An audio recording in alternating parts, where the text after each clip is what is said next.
இன்னைக்கு ஸ்ரீ ஜெயந்திக்கு இது பண்ண போகிறோம்ல கடலை மாவு வறுத்துருக்கணும். ஆமாம், யூஸ்வலாக காத்தால ரொம்ப பிஸியாக பட்சத்தில் பிஸியாக இருப்போம் இல்லையா, ஆனால் காத்தால ஏதாவது நைவேத்தியம் வைக்கணும், அதுக்கு வந்து 5 நிமிஷத்தில் வச்சிடலாம் அது. ஸோ அதுக்காக இது இன்னைக்கு பண்ணி காமிக்கிறேன்.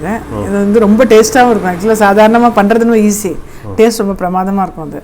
அது என்னென்னா இப்போ ஒருத்தருக்கு வேணும் அப்படின்னா நல்ல பெரிய டீஸ்பூன் 1 போகிறோம், அந்த அளவு தான் கணக்கு. அதே எவ்வளோ கடலை மாவு வச்சுக்கிறோமோ அதே அளவுக்கு சர்க்கரை, பால், முந்திரி பருப்பு, திராட்சை, குங்குமப்பூ, நெய். இது என்ன பண்ணுவோம்னா மைசூர் பாக்கு ரொம்ப நாளாக எடுத்து ஒரு 2 நாள் எடுத்து கொஞ்சம் கட்டியாக எடுத்துன்னு வச்சுக்கோங்களேன், அதை அப்படியே மிக்சியில் போட்டுட்டு நல்லா சூடாக பால் விட்டு கொடுத்துருவா. ஓ அப்படியா? ஆமாம், மைசூர் பாக்கு அது பண்ணுறது. இது ரொம்ப டேஸ்ட்டாக நல்லாயிருக்கும். அது சரி இன்னைக்கு காமிக்கலாம் அப்படின்னு நினச்சேன். நெய் விட்டுன்றேன் அடுப்பில். இந்த முந்திரி பருப்பு இதை வறுத்துன்ட்டு அப்படியே கடலை மாவே நல்லா வறுத்துக்கிறேன். இதை விட்டுறேன். முந்திரி பருப்பு வறுத்துன்ட்டேன். இப்போ வந்து இந்த கோதுமை மாவை போட்டுன்றேன். கோதுமை போட்டு நல்லா நம்ம இதெல்லாம் இது மைசூர் பாக் பண்ணுறோம் பார்த்தீங்களா, அதுமாதிரி நிறைய கொஞ்சம் நெய் விட்டு தான் நல்லா கடலை மாவு மைசூர் பாக் பண்ணுற மாதிரி நல்லா போட்டு வறுத்துன்றேன். அது நல்லா இந்த வாசனை வரணும், அந்த கடலை மாவு வறுக்கிற வாசனை வரும். ஓகே.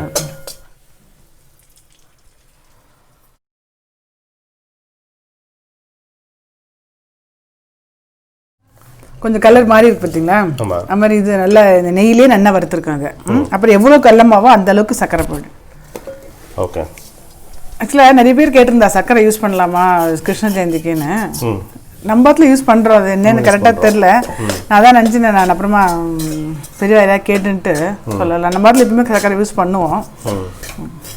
அது வந்து பொடியாக போட்டுன்ட்டேன், ஏன்னா சர்க்கரை போட்டால் அது கரைஞ்சி இன்னும் கொஞ்சம் இதாகிடுமேன்றதுக்காக சர்க்கரையும் ஏலக்காய் பொடியும் போட்டிருக்கேன். ஓகே. இது கொஞ்சம் ஆட்டம். இந்த 2 மினிட்ஸ் அந்த சர்க்கரை பொடியும் போட்டு இதுவாகிடுது இல்லையா. இப்போ வந்து அடுப்பை சிம்மில் வச்சுட்டு இந்த பாலை விட்டுற ஒரு 1/2 லிட்டருக்கு மேலே பால் இருக்குது.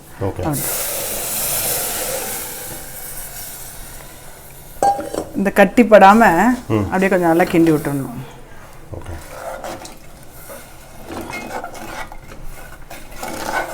நல்லா அப்படி இது பண்ணால் இது நல்லா கரண்டியாலே இப்படி தேய்ச்சிட்டோம்னா கட்டி தட்டியே இருக்காது.